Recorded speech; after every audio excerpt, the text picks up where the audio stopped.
including A.J. Brown starting his own book club and Deion Sanders possibly going to Dallas. We also have Jason Campbell. Yes, the Jason Campbell, 9-year NFL vet, stopping by the show. Awesome conversation with you.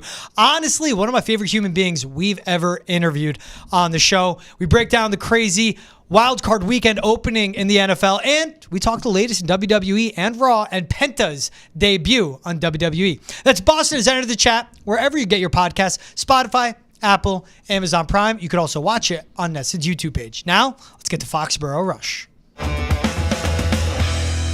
What's up? What's happening, folks? Welcome into Foxborough Rush. He's Travis Thomas. I'm George Balekji. T, how we doing today? I'm doing great, man. I'm still basking in the Mike Vrabel glow. You know, it's like I just feel I'm in a better mood. I'm not as stressed out. I don't have to scream on here about you can't lose that many games in the NFL. This team's regressing. What is this guy doing? He's in over his skis. I don't have to do any of that. It's just calm, cool, and collected like Mike Vrabel himself, my friend. I never put too much into any coach winning the introductory presser, win the press conference, any press conference for that matter. Yeah. Because, people go up there and filibuster and be, a politician in a way. He won the press conference. He did. And he won it in little ways. We know what comes with the coaching. Yeah. It's refreshing to see vision, actual answers, accountability, ideas, direction, accountability, leadership, structure up at that podium. It's like, I'll take you back Christmas Eve 2022, I want to say, right? Yeah. Bengals at Patriots. All right. Joe Burrow's in the red zone. It's second down. Joe Burrow drops back, doesn't like what he sees, throws the football right through the uprights. Right. So lives to see third down. Right. And I peeked up. I go, oh, my God, what a smart play. Then I go, what are you doing, man? That's how bad the quarterback play was that I watched that season. That was the Matt Patricia year. Yeah. That's what it was with Mike Vrabel up there. Yeah. The basics. Yes. And I'm happy we have all that. Hey, we're going to run through more of what he had to say. You know what? Patriots head coaches, they make their normal stops on Monday mornings on radio stations. So we're going to break down some of his bites from his first conversation over on WEEI. Logan Ryan, two-time Super Bowl champion, drafted and won championships with Bill Belichick and the Patriots. Also played for Mike Vrabel for 3 seasons. Now with CBS Sports HQ as an analyst. Yep. He stops by the show. Great interview as well. That dude knows how to talk ball, and he knows how to talk Mike Vrabel. And then we'll go through, Trav and I, we'll go through candidates. We're going to act like we're the hiring process. We're interviewing. We're HR, baby. Yeah. And the coordinators' resumes have hit our desk. We're going to do that all and more right here on the show. But let's start with the man, Mike Vrabel on WEI. Stop by and talk to the Greg Hill Show. And you mentioned it. He spoke about accountability at his presser. That's what comes with Mike Vrabel. Here's his answer when bringing up accountability and what it does in the locker room.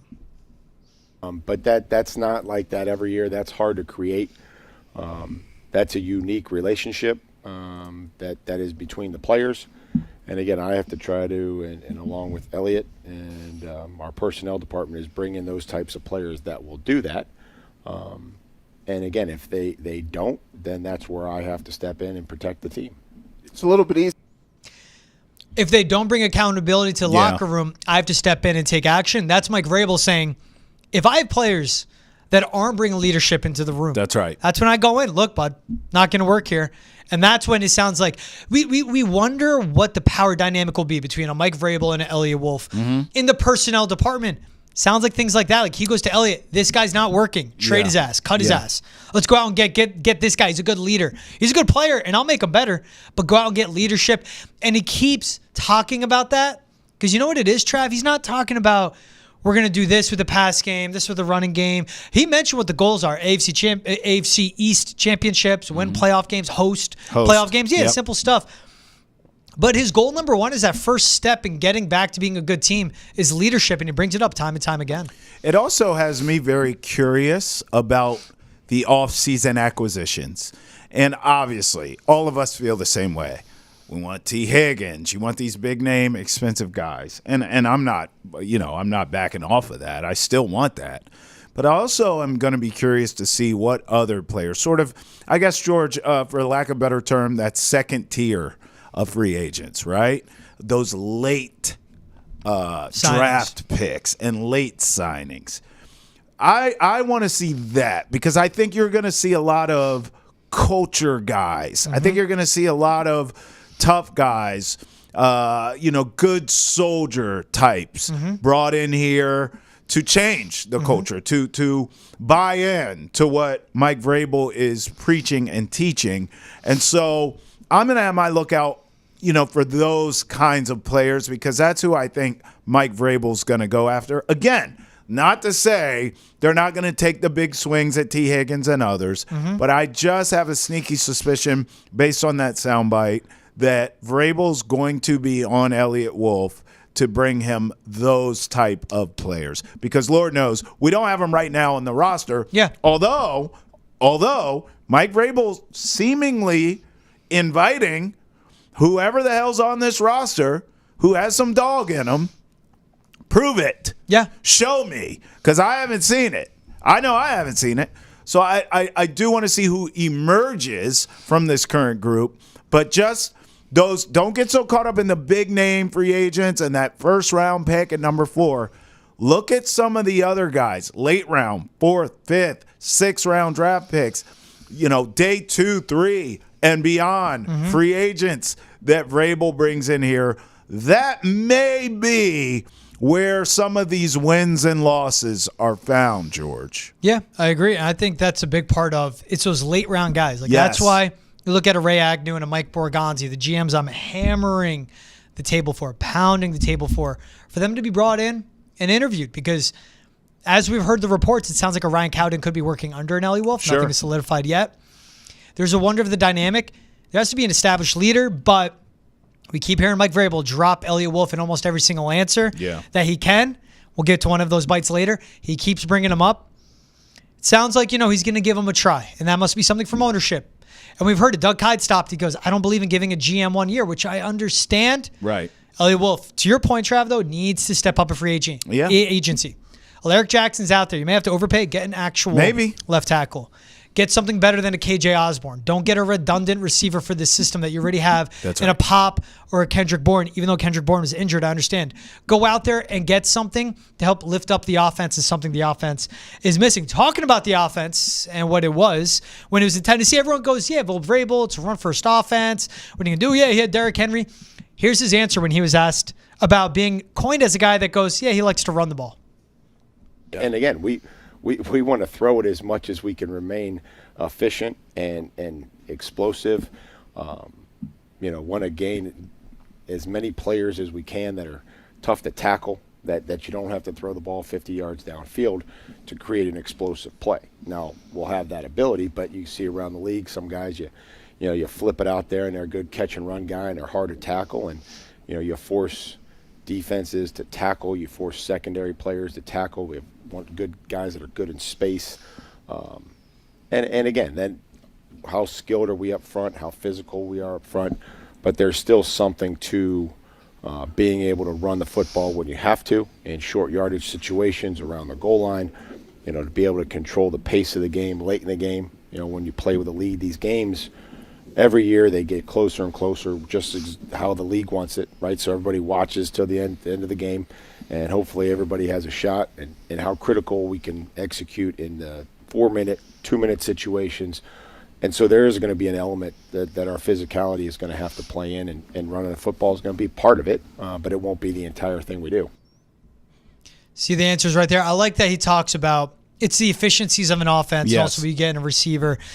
He's big on catch radius because PBUs turn into interceptions. He understands that. It's the simple things of cleaning up bad football and just playing winning football, where he's like, because you know what a receiver is, has a good catch radius and good at contested catches, and just pulls down a 7-yard catch here, 11 there, 6 here, 18 there. You know what that is, Trev? What? That's the ball moving downfield. Yeah. That's what it is. That's a quarterback's job. Keep the offense going where? Down the field. Right. And don't make any mistakes. That's reliability. It's winning on the outside. He talks about separation.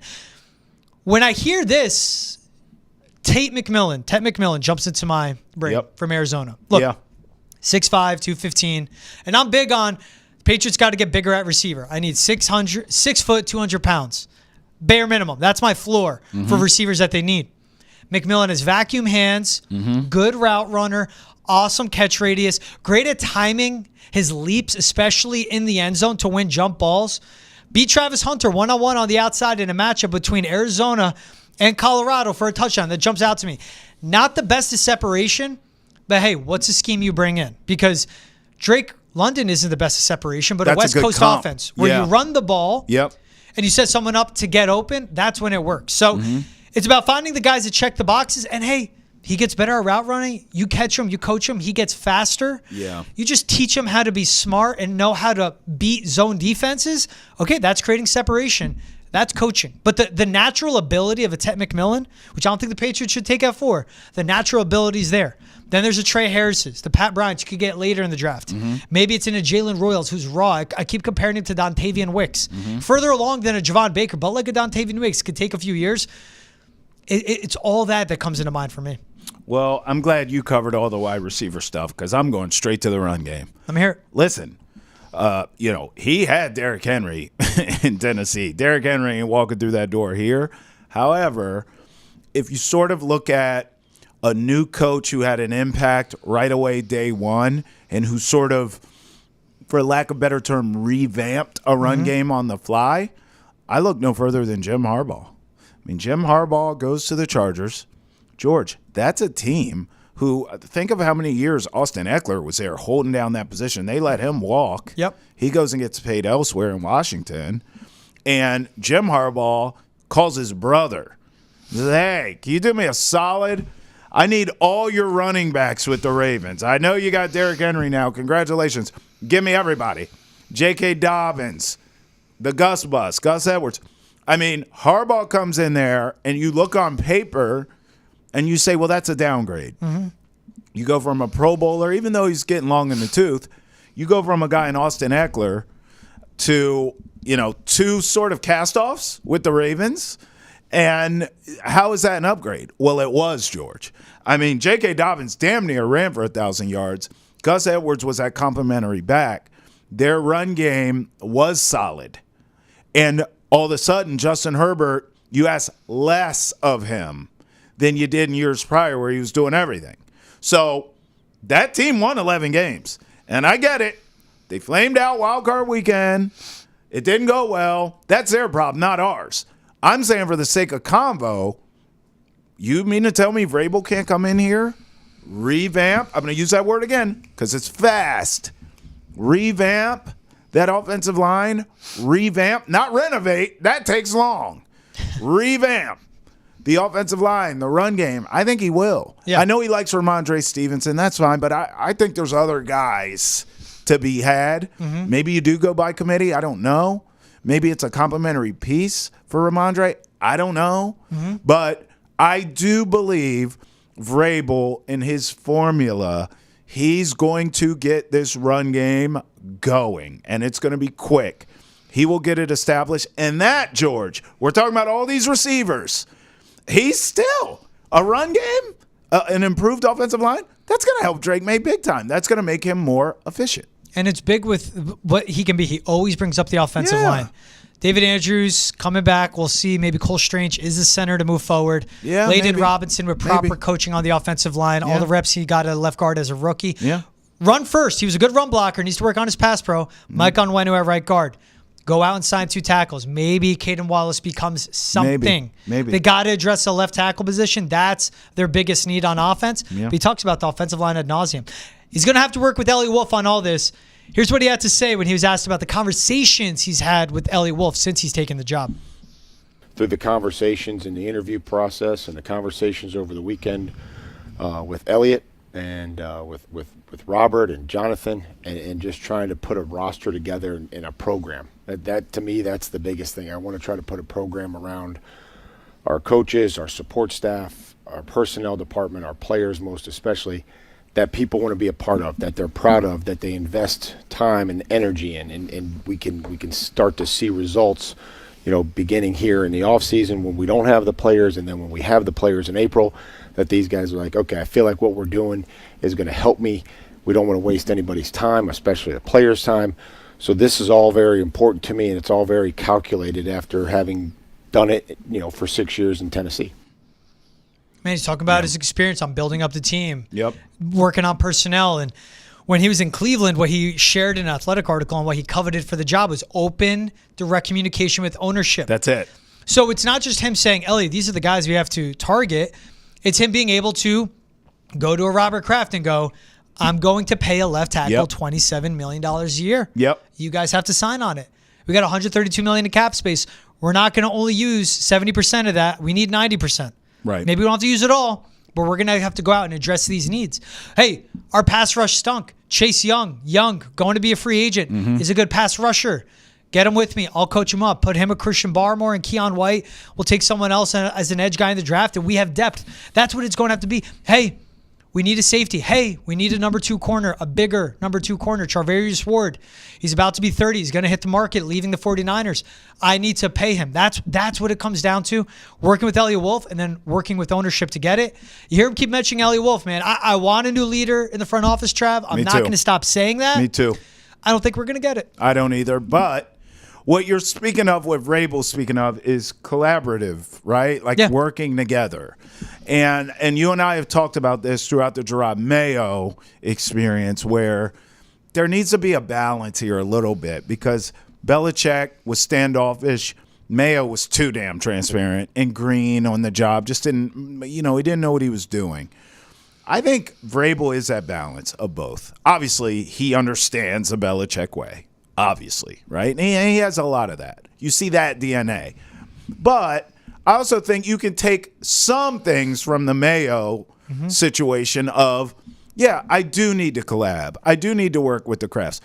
I don't need Jonathan Kraft's notes on a notepad, and I damn sure don't need a debrief or whatever it was called.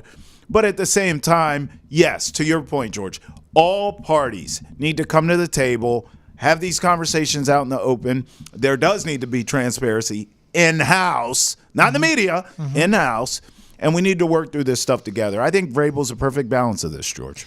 He talks about it. It's free agency. Yeah. It's the draft. It's later in the spring and the summertime. Same page. The late round of free agency. It's how you add guys. That's right. It's his identity and identifying talented players. Yeah. You guys will hear Logan Ryan soon enough. How he coached them up. Yep. Putting confidence in them. Taking A.J. Brown from a second-round receiver to top 5, top 3 in the league. Taking Derrick Henry from a split back to being the best running back in this generation, taking Ryan Tannehill from a cast-off to a Pro Bowl quarterback, winning playoff games. All right, Drake May's further ahead of that. Ramondre Stevenson's a good back. Hold on to the football. Yeah. I'm excited to see Ramondre Stevenson with actual, tangible, good coaching on his side as well. Yep. Not with he was okay with Josh McDaniels, but not with Matt Patricia and Joe Judge and a guy that was a defensive back in college coaching the running backs.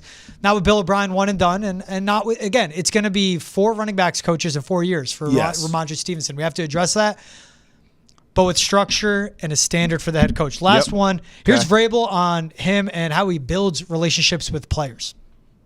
I think it will. I mean, I think you have to get to know them, and you have to be able to be creative. Killed the last one. Figure out what they can do well and enhance it, and then look at the areas of focus.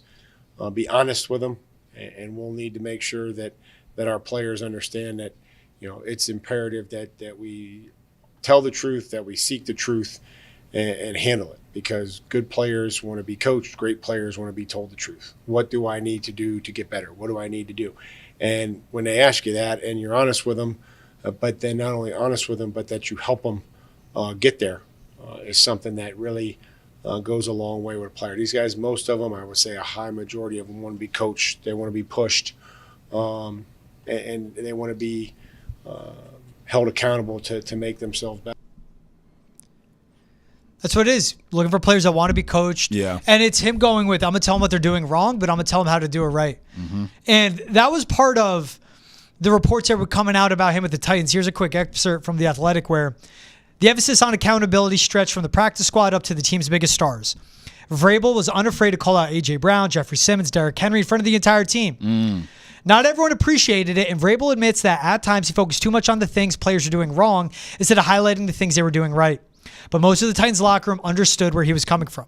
It's a guy that wants to win. That's a guy that cares how to win. Trav, when we spoke to Jim Wyatt of TennesseeTitans.com, covering the team since '99, we talked about Mike Vrabel and how he would work out before games, and he goes, and once cameras started finding him, he stopped doing that. Yeah. It's not about him. He just cares to win. He comes with humility. He joked on the radio show, too, that I know the standard's high here. I trust me. My standards are higher than yours. My expectations are higher than whatever you have. Yeah. What's higher than a Super Bowl? I don't know, but that's what those are what his expectations are. He talks about building the relationships and being directly honest with them and wanting to be coached. That's just so imperative for a team to continue to improve and establishing a good culture. Absolutely it is. Listen, not to go all A.J. Brown on you here, reading a self-help book on the sidelines during a playoff win, but, all this stuff is about the best version of yourself. Yeah. And learning from past mistakes and experiences. And we see this with Bill Belichick. All of a sudden, Bill's so friendly and never met a camera that he doesn't love. He'll sit down and do interviews with you. Now he's trying to recruit young kids to come to Chapel Hill. It's like, who is this guy? He's dating this young girl. And now you look at Mike Vrabel. I am sure when Vrabel was a coach in Tennessee, he was much more like old Belichick, okay? And you hear that in these excerpts of I should have focused a little bit more on the good they were doing. Of course I need to teach. Of course we need to improve. Of course I got to let you know what you're messing up, but I can also love you. Mm-hmm. I can hug you and love you up and tell you what you're doing great. And there probably wasn't enough of that in Tennessee. So now with the evolution of Mike Vrabel, of course you're going to get more of that here in New England.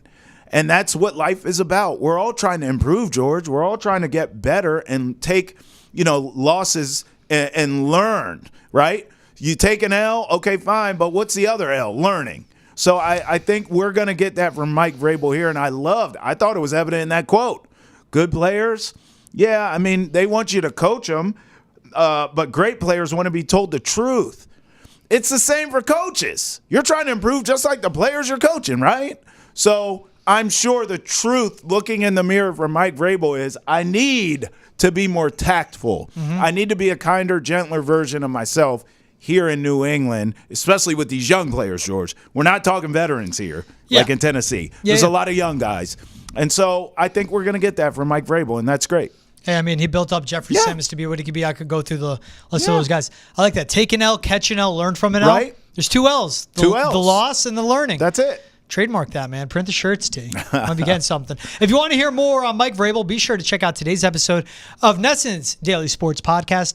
Boston has entered the chat. We cover all things Boston sports, as well as trending topics around the country. Available on Spotify, Apple, YouTube, Twitch, wherever else you get your podcast. You can watch on Nesson's YouTube page as well. Hit the subscribe button. Also, email us, thechat@nesson.com. Use the hashtag NessonChat on X or Instagram or wherever, and we'll catch it and we'll bring you into the conversation as well. All right, enough here from T&I. Here's our guy, Logan Ryan, two-time Super Bowl champion. Spent 3 seasons playing for Mike Vrabel. Here he is right now. He's Logan Ryan, now CBS Sports HQ analyst. You know him as a 2-time Super Bowl champion with the New England Patriots, and of course, played for the Titans with Mike Vrabel as well. Logan, appreciate you taking the time. How are we doing today, man? Oh, man, love it. Appreciate you guys reaching out to me. Yeah, I mean, it's exciting to talk to you. Obviously, you have the Patriots perspective, but playing for Vrabel for 3 seasons as well. Him now the head coach of the New England Patriots. What did you make of the Patriots hiring Mike Vrabel, especially the state that the franchise is in right now? Well, first and foremost, I wasn't a fan of the firing of Mayo. I played with Gerard as well. So I didn't think, nobody that's played in the league or anybody thinks 1 year is fair to turn anything around. But if they were making a decision, they had to make that decision looking forward. I thought Mike Vrabel was the obvious and best choice. And I thought the firing of Mayo had to be to get a guy like Mike Vrabel because he's a player there. He's won championships there. He understands what it means in that area to win championships and to compete for championships. And then, in Tennessee, we were really good as well, winning a coach of the year there, beating the Patriots in Foxborough, which obviously Tom Brady doesn't lose a lot at home or in the playoffs in general. So proven as a coach, proven as a player, coming back, understanding what Kraft might be looking for and Kraft understanding him, I thought he was a top candidate. Yeah, and I think the biggest need for the Pats as well. You're right. He was a top candidate for someone to come in, establish culture, build the franchise back up. For a guy that played for Bill Belichick, played in New England, won the championships, and then played for Mike Vrabel, you know what the standard is in both ways. But Mike Vrabel, who said he's happy he forged his own path as a head coach, it's all about accountability, it sounds like, for him. It's all about respecting the team, showing up, doing the little things. What is it like? How does he establish that culture? What is it like playing for him and being held accountable? Yeah, look, I think accountability is a big part to being successful at anything, any team building thing, right? Everyone's got to understand a job on a team, and football is the ultimate team sport. Not everyone could be the star player. Not everyone could score the touchdowns. A lot of people got to do other things and be okay with that.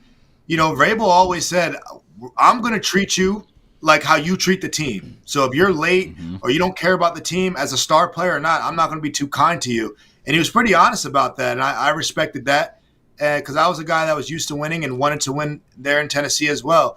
He did a lot of the similar things as Bill. He brought in the meetings where he showed some lowlights, meaning he showed some tape of some of the top players and some of the bottom players on the roster of them doing it right and then doing it wrong, similar to how Bill did with Tom Brady. That shook a lot of guys up. You saw Taylor Lewan's video when he said it's going to be a tough time when Vrabel comes in if you're one of those players. It's not used to getting talked to like that. But the good thing that I respected Vrabel the most was that he was a player that's won championships. Like, he's done it. He's done this before. He showed you his tape. He's really active on the practice field, putting his hands on offensive linemen, defensive linemen. He's shown his touchdown catches, his little 10 touchdown catches he got. And he jokes with our receivers, I had more touchdowns than you in your career. Look at my tape. So he kind of pulls that former player in him. And I don't care if you're working at FedEx or you're in the NFL, if you want to get better at your job, if you want to get raised, a promotion, if you want to get paid, if you want to win, whatever it is, if you want to hit that end of season bonus, you want to hear it from a guy who's done that before, who's been in your shoes. And also at the same time, you want that guy to get the best out of you, which is, you being accountable to yourself and showing up to work every day to, do a good job. Logan, it's a joyous occasion here in New England, getting Vrabes back in the helm here, not as a player but as a coach. But I am looking at the flip side of the coin, and I want to ask you if I'm being fair or not. Because in Tennessee, yourself and other players, there were veterans there. So, of course, Vrabel can speak to you guys because you're all grown men, been there, done that, been in the league for a long time. This is a young team here in New England right now, and there's not a lot of talent to begin with. So what message would you give these young players here in New England with Vrabel now as their coach? And also, am I being too hard on him, or is it fair to sort of point out this is a much different Patriots team that he's getting now than what he had in Tennessee with you guys with a bunch of vets? Yeah, I would say just check his resume. I mean, A.J. Brown's a drafted rookie. Talented as all get out. He's a second-round pick. He wasn't the first receiver drafted. Probably should have been, but he was a second-round pick. That guy ended up making an all-pro, Pro Bowl under Mike Vrabel. Look at Derrick Henry before Mike Vrabel was there. Talented as all get out. He didn't rush for 2,000 yards. He was splitting time with DeMarco Murray when Mike Vrabel got there. Okay, Mike Vrabel made him the lead back, and Derrick Henry's confidence is now a Hall of Fame career. Look at Ryan Tannehill. Left from the Dolphins, left for dead. On a second team, signed a 1-year, $5 million deal, ends up making Pro Bowls, making a $100 million deal. So I say that to say this, is that there are a lot of situations. When I was a player, I was trying to get to situations where I can win, where I had a good coach end of game that wins close games like Mike Vrabel does. Because if you win, if you make the playoffs, if you perform at an upper echelon, you get paid, either there or elsewhere. I can't name too many players on the Titans roster, young, old, proven or not proven, that didn't outperform their contracts or play really well. Jonnu Smith, tight end out of FIU. He ended up making a deal, getting signed. Bill Belichick paid him to come to New England. Mm-hmm. So I can go on and on the roster, but most of those players got the best years under Mike Vrabel. Most of these guys played really well under Mike Vrabel. I can't name a position group that didn't perform, from receiver to running back to offensive line. We had a top 5 defense. I got paid. Kevin Byard went all pro there. Adoree Jackson played well. Malcolm Butler was playing well, right? Jeffrey Simmons became a household name, all under Mike Vrabel. How does he manage all the personalities? How does he get the best out of every position group? It seems like everybody on that offense and defense played well enough to either earn themselves some AFC championship berths, some playoff victories, or to get paid. Ultimately, that's what it's about, winning and getting paid. That's what we care about in this league. I love what you listed out, the top 3 guys, the first 3 guys that came to your mind. Derrick Henry, A.J. Brown, Ryan Tannehill, all offensive players. People are going, well, Mike Vrabel, defensive-minded head coach, I don't know what he can do here. How does Vrabel shine through and just thrive in that way of, his background is all defense, but he knows how to improve everyone in every aspect of the team, every aspect of the game, offense included? Well, I think it also helps when he hires, these offensive coordinators that end up being head coaches. So while we were there, he hired Matt LaFleur, who ends up after a year going to Green Bay and being a pretty good head coach. He promoted Arthur Smith, who ends up getting a head coach opportunity. So it helps that he identified these guys that weren't offensive coordinators before, gave him an opportunity to be his offensive coordinator, and those guys end up being good enough to be a head coach. So I think he's able to identify some key pieces to build a good staff, which I think is very important of a head coach. And I think we get carried away, like when it comes to this guy's a defensive coach, this guy's an offensive coach. Mike Vrabel is just a really good football mind. Like he's really smart. And if you think about it, if you're a defensive player, if I'm a defensive player, I spent so many hours of my life studying DeAndre Hopkins. I spent so many hours studying wide receivers that I feel like I know a lot about what wide receivers do and the routes that they run and what they need to do and how to get in and out of breaks and whatnot, because I spent my whole professional career studying the other side of the ball. So although Mike Vrabel didn't coach, that side of the ball, I think he did this year with Cleveland Browns, he studied that other side. So he knows what to expect. He knows what a run play should average. He knows the hardest run plays to defend. He understood Derrick Henry, the importance of getting Derrick Henry to his third or fourth step, doing run plays where Derrick can get to his fourth step. When Derrick gets to his fourth step, he averages like 10 yards a carry. If he gets touched before his fourth step, he averages like 2. So what run plays can we put in that make sure we get Derrick running? Because once that train is running, nobody's stopping it. And that's what got noticed in Tennessee. Didn't happen the first 2 years of Derrick Henry's career. So I think although he did not coach the offensive side, he understood what he needed from an offense in terms of production. And then therefore, we were able to put together a game plan that was able to beat more teams than we lost to. Yeah, I love pointing that all out. And obviously all the attention goes to Drake May. That's the guy that you're going to build the team around. But let's say Mike Vrabel now brings in Logan Ryan. Hey, Logan, you're going to be my secondary coach or DC. You're looking at this defense, Logan. Where does he need to start to get it back on track to being a top 5 unit? Plenty of talent, plenty of studs, but what needs to be done to get this Patriots defense to be back to being elite? I always think you got to build an elite unit on a defense so you can have an identity. So if I have Christian Gonzalez out there, I got to find some rushers, and I got to find somebody that can play alongside Christian Gonzalez, because the number one corner value is not that great if you don't have a number 2 or 3 with them. That's the reality. We had myself to play the slot, and we had Adoree Jackson and Malcolm Butler. We had 3 really good corners along with Kevin Byard, all-pro free safety. So we were built from the secondary, right? And we could cover people, and then we can blitz people and generate pass rush because we can cover.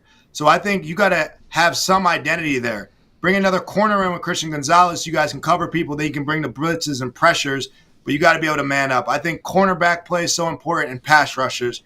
That's obviously the NFL nowadays. Guys can get after the passer, but I don't care how great your pass rush is. You got the best pass rush in the NFL. If you don't have good corners or DBs out there, they'll give up touchdowns rather quickly. A fade ball is the easiest ball to throw versus a blitz. You better have someone go cover and match up out there. They have one with Christian Gonzalez. I would focus my defense around that cornerstone there, get some pass rushers and some other cover guys around them. Logan, last question from me, man. I'm looking at this division. I see Josh Allen.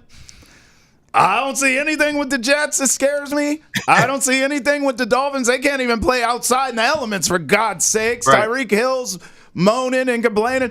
I mean, am I crazy, Logan, to think good offseason, you got to have that.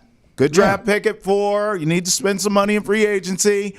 I mean, are we talking about Vrabel turning this thing around quickly? Can we be looking at maybe vying for a wild card next season, Logan, or am I insane? No, absolutely. Absolutely, because you said it right there. The division outside of the Bills, everyone else is kind of in turmoil. The Jets aren't. Who knows where they're at? And the Dolphins, who knows where they're at with their star players and whatnot. You have a young piece. Everyone in the NFL respects Drake May right now. We like what we see. Can he take that step? You got to be able to protect them. But you have tons of cap space, tons of money to spend, and a top 5 draft pick. If that doesn't get fans excited, that's why Mike Vrabel takes the job. It probably was the best job available with great ownership as well. Because of the amount of cap space you get, a great draft pick and a Travis Hunter or whatever you want to do there. And then you're talking about the young quarterback already in place. Free agents are going to come. You're going to get free agents. You don't have a problem attracting T. Higgins, whoever else. You have to pay for them, but they're not going to say, nah, I don't know about New England. I don't want to live there. I don't know about that place.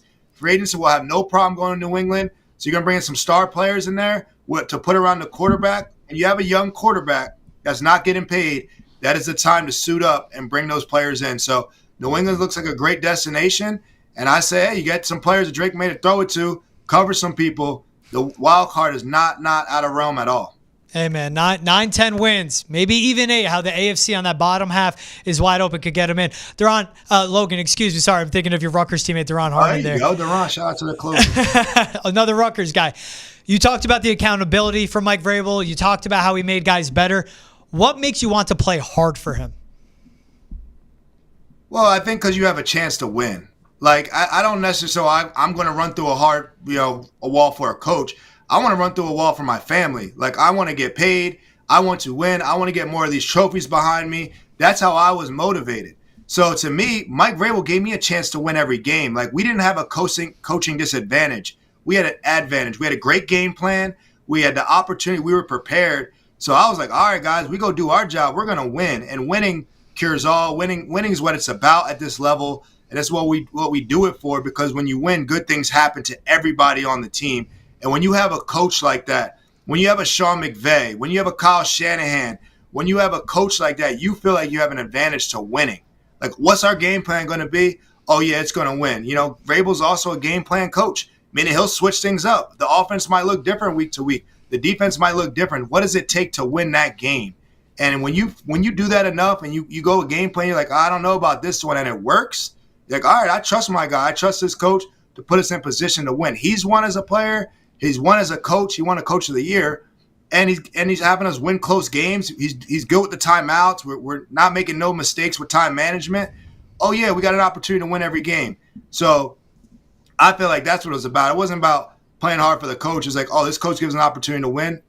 I'm all for it.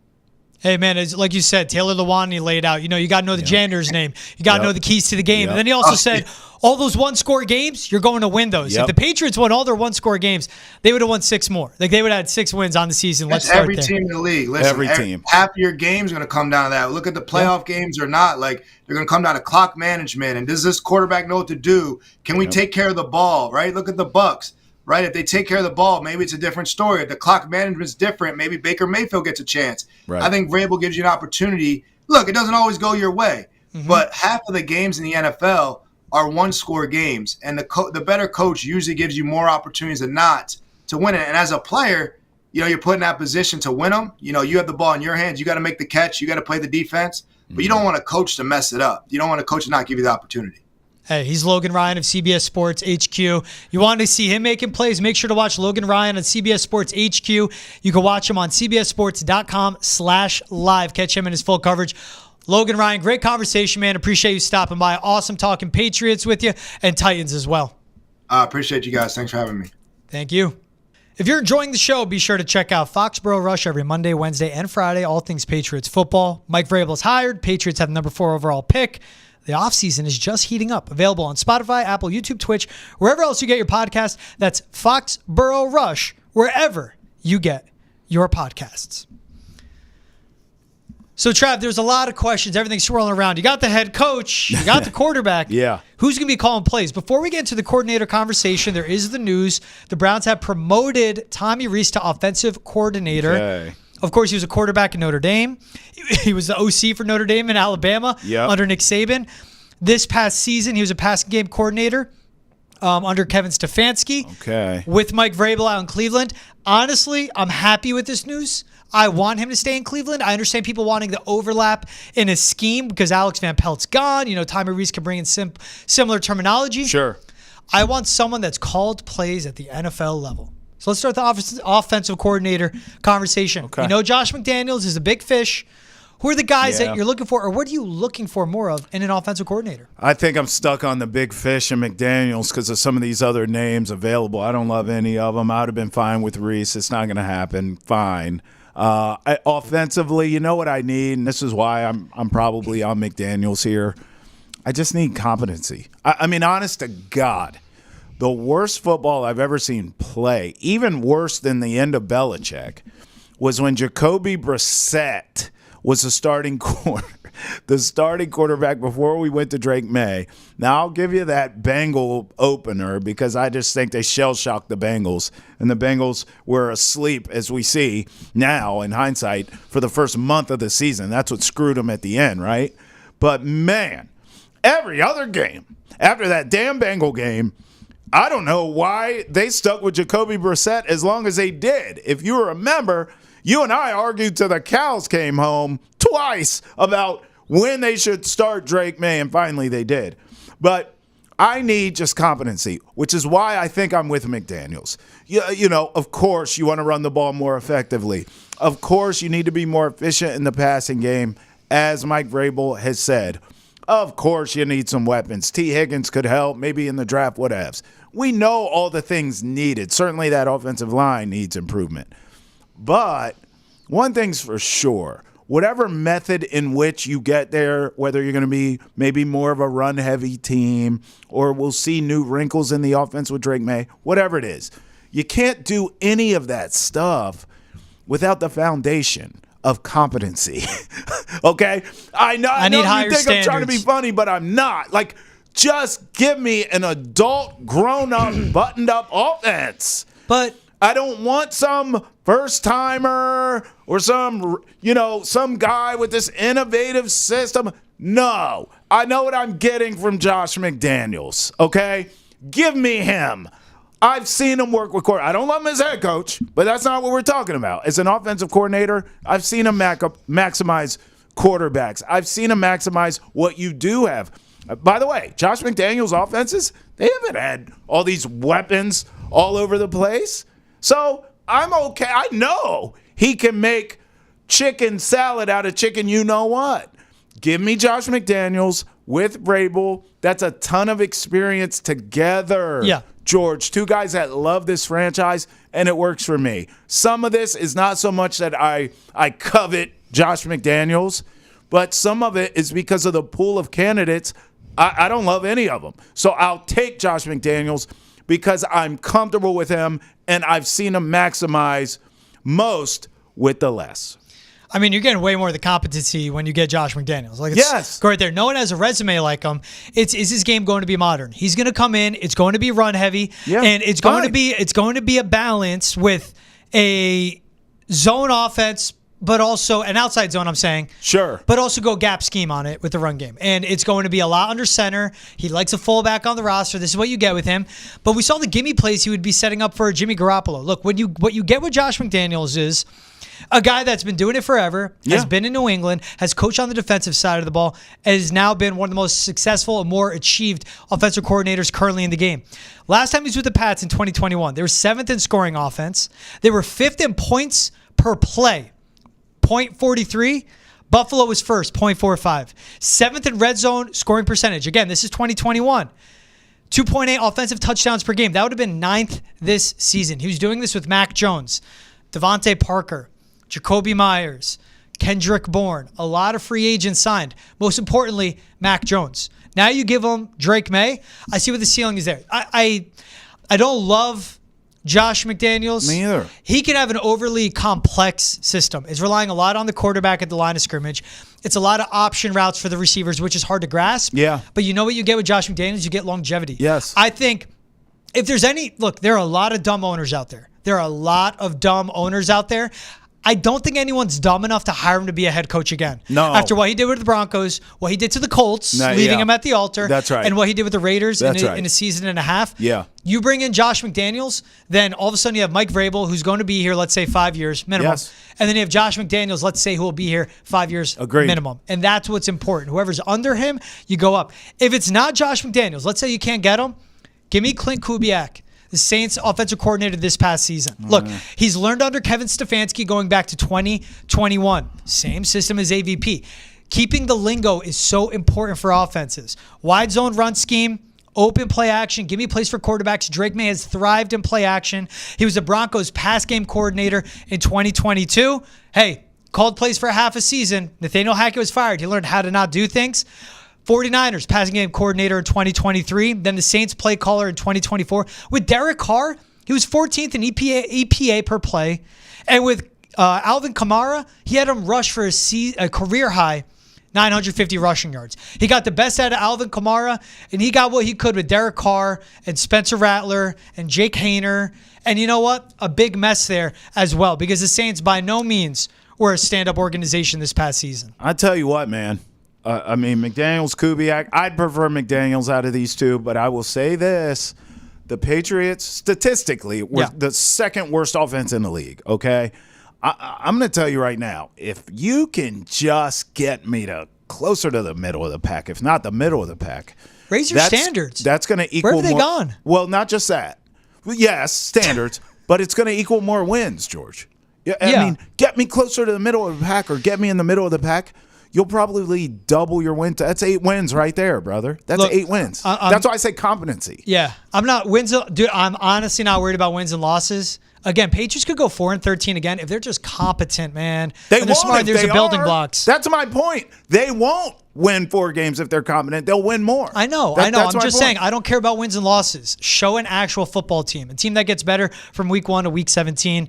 What I think's important too, like we could see a guy like T.C. McCartney, the quarterback coach, stick. Yeah. And I think that's important. Someone that worked well with Drake May. Sure. If a new offense comes in, if it's Josh McDaniels and lingo is changed up, who helps bridge the two between Josh McDaniels, what Drake May knows, maybe Bob Bicknell, the tight ends coach as well, Austin Hooper, Hunter Henry, one of the few shining parts of this offense. And this is the last I'll leave it with. Why it's important to keep a guy like a T.C. McCartney. I'm going to read you something quick. Okay. 13Z, Devery Henderson, Chris Ivory, Green Nasty, Z Peel, Fake Slash, 37, Buster Bluff Naked, Right X Post Wide Bite. That's a Sean Payton play call. Ready, break. That's what a quarterback has to say back. Get to the line of scrimmage. Man. Again, that's why it's important to have a T.C. McCartney. That's why it's important to have someone that can link to the West Coast offense. If it is a Clint Kubiak, something to keep it where Drake May can continue to learn and not overwhelm him, which I'm not afraid about because, again, his processing, man, was way ahead of schedule as a rookie. If you're enjoying the show, be sure to check out Foxborough Rush every Monday, Wednesday, and Friday. All thing Patriots football. Mike Vrabel's hired. Patriots have the 4th overall pick. Offseason is just heating up. That's Foxborough Rush, available on Spotify, Apple, YouTube, Twitch, wherever else you get your podcasts. Some other OCs I'm looking at.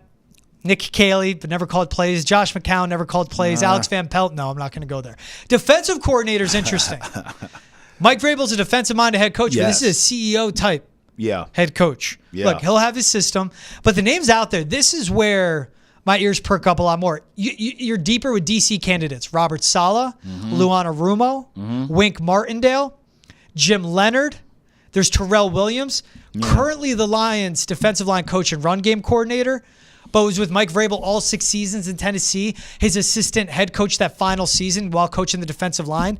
I think that's a guy we end up seeing in New England. As a DC, I don't know, but who will be leading the defense? Who could you see, Trav? I mean, listen, again, no one on this list outside of Robert Saleh really impresses me, where I feel like that's a guy you got to have. I'll say this, though. This is where I lean on Mike Vrabel's expertise. Yes, he is a CEO coach, no doubt about it. But he is a defensive guy, as you said, and even as a player, he was the sharpest knife in the drawer, okay, when it came to defense. So I will defer. I will lean on. I will trust Mike Vrabel to not only make the right hire, but whoever the hell's in the spot, George. He's going to hold them accountable. He's going to hold their feet to the fire to make sure this thing's going well. It's one of the reasons Gerard Mayo drove me nuts was because you're a defensive guy and your defense is playing like this. What's going on? That's not going to be the case with Vrabel. But with all that being said, even though in Vrabel I trust, give me Robert Saleh. Now, you may have to pay like you weigh because all the rumors are he's going back to San Francisco where he had a lot of great success. And you know the Shanahan, Kyle Shanahan loves him. But maybe you could say, hey, bro, I know you love San Fran. Before you take that flight to the Bay, could we interest you in coaching with Vrabel in New England? I mean, maybe you have to pay him a little more. Maybe he has to be a really high-paid defensive coordinator. I'd be fine with that because in a lot of ways, George, if you bring in a Robert Saleh, someone who has head coaching experience, someone who is an excellent defensive coordinator, someone who it appears players love, that takes a little pressure off Mike Vrabel on that side of the ball. Yeah. Okay, Vrabel can probably delegate more to a Robert Saleh than he could any of these other names on this list, George. That's all I'm saying. Not to say the other guys can't work, but my God, if you get him, Vrabel, not quite kick his feet up, but close. I think Saleh is going to end up in San Francisco. I do too. The friendship he has with the Matt LaFleur, with the Kyle Shanahan, like how tight-knit they are. Money speaks so, George. You never know. But you know what? With cheap owners, I don't want to overpay for my DC because then they're going to hold that over your head when you're trying to add personnel. You know? Sure. Well, we had to give Robert Saleh this much money, so we're not going to pay that much for that left tackle. Like, I don't want that to happen. That cheap stuff should be out of the window now. It should be. It should be. Get Luan Arumo. That's name number one for me. Okay. Coaching since 1989. Been in the NFL the last 12 years. With the Bengals the last 5. Yeah. He's one of the smartest, best game planners, like Bill Belichick. Ton of respect for Luan Arumo. Mm-hmm. Whenever the Patriots matched up with the Bengals, he always knew the test his offense would face. Mm-hmm. He did a lot with very little, especially this past season. I know the Bengals defense stunk. Atrocious. But it was a major lack of personnel and talent. It was letting a Jesse Bates walk, letting a DJ Reader walk, having a bad cornerback one in Cam Taylor-Britt. Right. You get him here, I think he could do a lot of great with this defense. And that's the type of guy at his age, coaching as long as he is, I think he's a DC. He's not going to be someone that leaves to be a head coach. Yeah. Then there's also the Jim Leonard, Broncos DB's coach and passing game coordinator this past season. Yeah. I've watched him lead Badger defenses that with 3 stars competing with 5 stars. Right. He's been in the NFL learning from Vance Joseph with the best defense in the NFL this season. Blitz heavy, man heavy. That brings pressure. That gets to the quarterback. That wins at the line of scrimmage. We can see that. Mm-hmm. There's also the Christian Parker, Eagles secondary coach. Started out with the Packers in quality control for 2 seasons. Was a Broncos D-backs coach, learning from Hero, Evero, and Vance Joseph. Yeah. 2 guys that are always floated to be head coach candidates. This past year, learning from a Vic Fangio. And what Philly does, it's opposite of what the Broncos do. It's opposite of what Jim Leonard would do, right? Philly does rush 4, man on the outside, trust your 2 good corners, don't let up big plays. That's a modern day NFL. Sure. Look, you go get a good edge rusher, draft free agency. You get a true cornerback too, like Logan Ryan mentioned what they need. They need deep in the cornerback room outside of Christian Gonzalez. Yeah. All of a sudden, you're rushing 4. You're getting to the QB. You're winning at the line of scrimmage. Yeah. You have good safety play, a guy that can play in the box like a Kyle Duggar. The Eagle system makes a lot of sense. Right. And again, it's how D coordinators are. Like, there's not a lot of overturn for them. You get someone like Christian Parker, who's young and rising. Look how good that secondary is played. Sure. That's what I like. What you get with Christian Parker, Jim Leonard, Luan Arumo, Robert Saleh, they know how to build defenses. Experience. And especially with Leonard, Saleh, on Arumo, that's experience. Vrabel focuses on being a head coach. He doesn't have to focus on the defense. That's my point. You take a little bit of pressure off of him, take a little bit off of his plate. Not that he can't delegate, but every little bit helps, George. We'll see. We'll see how the coaching staff fills out. Again, to me, the good news is Tommy Rees got a job. I want an NFL play caller on offense. Sure. He's Travis Thomas. I'm George Balekji. This is Foxborough Rush. Appreciate you guys watching. Shout out Logan Ryan for stopping by the show. Awesome talking to a New Jersey native. Great state, man. Great state. Even though he's from South Jersey, he probably calls a pork roll over Taylor Ham. Rutgers alum. Yeah, I didn't have the time to talk this with him, T. Just in the show. Always great talking New Jersey. Always great talking Patriots. Excited for what's to come. Appreciate you guys making us a part of your day. Make sure to like, subscribe, rate, review wherever you get your podcasts. Go to Nesson's YouTube page. Hit the subscribe button as well. He's Double T. I'm GB. We'll see you guys next time.